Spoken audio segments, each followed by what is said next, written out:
खुशियों में मौज की रवानी रहेगी, जिंदगी में कोई ना कोई कहानी रहेगी। हम यूं ही कार्यक्रम में चार चांद लगाते रहेंगे अगर आप सबकी तालियों की मेहरबानी रहेगी। I would like to invite Sana to come up here and share their expertise with us. अस्सलामु अलैकुम व रहमतुल्लाहि व बरकातुहू।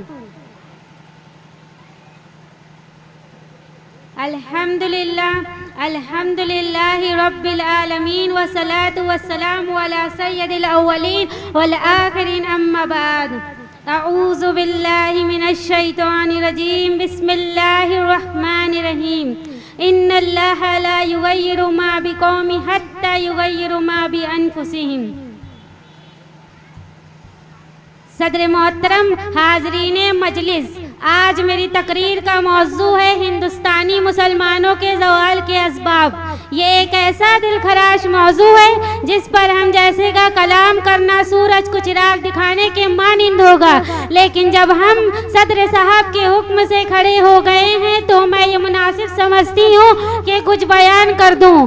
अल्लाह से दुआ करें कि हम सबको कहने से ज़्यादा अमल करने की तौफीक अता फरमाए। हमारा वतन हिंदुस्तान जो सारी दुनिया में मशहूर है, आज तरह तरह के मसाइल से दो चार है। मुख्तलिफ तहजीबों का गवारा, कौमों का मस्कन, मुख्तलिफ ज़बानें बोलने वाला, किस्म किस्म तर्ज जिंदगी अपनाने वाला ये वतन सरशब्द शादाब बागों का देश आज ऐसे मसाइल में गिरफ्तार है कि कायदीन की क़यादत और रहनुमाओं की रहनुमाई, अक्लमंदों की अक्लें हैरानों परेशान हल तलाश करने में नाकाम है। सामाईन इकराम, मुसलमानों को अपने वतन से मोहब्बत है, इसके ज़र्रे ज़र्रे से प्यार है। वतन की मुश्किलात, वतन के मसाइल और दुश्वारियों का मुसलमानों को दुख दर्द है, लेकिन आज हिंदुस्तान में मुसलमानों को ये कहकर सताया जाता है कि पाकिस्तानी हो। कभी मदारिस इस्लामिया को दहशतगर्दों का अड्डा बताकर मुसलमानों और उलमाओं को परेशान किया जा रहा है, कभी बाबरी मस्जिद को शहीद करके मुसलमानों को अजियत पहुंचाई जा रही है, तो कभी मस्जिदों में नमाज रोककर मुसलमानों के दिलों को मजरूह किया जा रहा है, तो कभी मस्जिदों में लाउड स्पीकर से अजान देने से मना किया जा रहा है। यही हिंदुस्तान में मुसलमानों की सबसे बड़ी अक़लियत है। इसके बावजूद आज उनकी हालत ये है, उनके चेहरों की छाई मायूसी देखी नहीं जाती। बच्चे मुस्कुराहटों से महरूम हैं, नौजवान बेरोजगार हैं, बूढ़े बेसहारा हैं, औरतें बेबसी बेकसी की जिंदगी गुजार रही हैं। इन मुसलमानों की कोई सियासी और माशी तंजीम नहीं है। इनके तालीमी इदारे मौत और जिश्क की कश्मकश में मुब्तला हो गए। इनके माबूदगाहें खामोश हो गए हैं। इनकी आबादियों पर वीरानी छाई रहती है। इनके सुन्नतें मुंतशिर हैं। इनके कुव्वत इदारे मुजमहल हो चुके हैं। दोस्तों, हिंदुस्तान में मुसलमान पूरे मुल्क में फैले हुए हैं, मुल्क के हर गोशे में आबाद हैं, जिंदगी की हर शोबा में दाखिल हैं, ये हर सलाहियत के मालिक हैं। इनमें कुव्वत फिक्र की कमी नहीं है, इनमें इल्म की कमी है, ना अमल की कमी है। इसके बावजूद जिंदगी की मसरतों और खुशियों से महरूम हैं। ये खोखली हंसी हंसते हैं, इनकी मुस्कुराहटें फीकी फीकी रहती हैं, ये उकड़ी उकड़ी सांस लेते हैं। इनके नौजवानों पर जवानी नजर नहीं आती। आखिर ऐसा क्यों हो रहा है? यही हिंदुस्तानी मुसलमान कल तक एक अजीम कुव्वत के मालिक थे।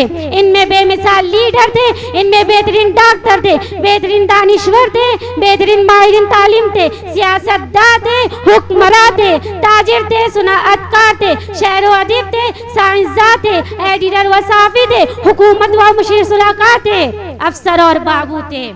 उनकी आंखों में आकाश झांकते थे, उनके चेहरों पर सूरज चमकता था। ये आसमान की तरफ देखते थे तो सितारे खौफजदा होकर आंखें बंद कर लेते थे। अजीजाने गिरामी, लेकिन अब ये सवाल है कि हिंदुस्तानी मुसलमान क्या हुए? एहसासे बरतरी में सरशार, एहसासे कमतरी के दलदल में क्यों फंस गए? ये मुसलमान जो कल तूफान से हंसते खेलते टकरा जाते थे, आज हवा के मामूली झोंके से क्यों घबरा जाते हैं? ये मुसलमान जो मौत की आंखों में आंखें डालना जिंदगी समझते थे, आज मौत के तस्वुर से क्यों परेशान हो जाते हैं। ये मुसलमान जो हर मुसीबत को मुस्कुरा कर बर्दाश्त कर लेते थे, आज बातें सर सर के एक ही झोंके पर ठंडी सांस क्यों भरने लगते हैं। ऐसा क्यों हुआ और ऐसा क्यों हो रहा है और ऐसा कब तक होता रहेगा। इसका जवाब ये है कि ये इसलिए हो रहा है, हमने कुरान की दर्स को भुला दिया, इताअते खुदाबंदी छोड़ दी, सोम सलात को किनारा लगा दिया, सुन्नत रसूल से मुंह मोड़ लिया।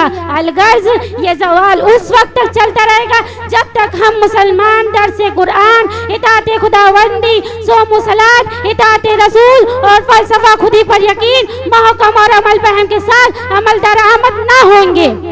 इन्हीं चंद बातों पर मैं आज अपनी तकरीर खत्म कर रही हूँ। वमा अलैना इल्लल बलाग। अस्सलामु अलैकुम व रहमतुल्लाहि व बरकातुहू।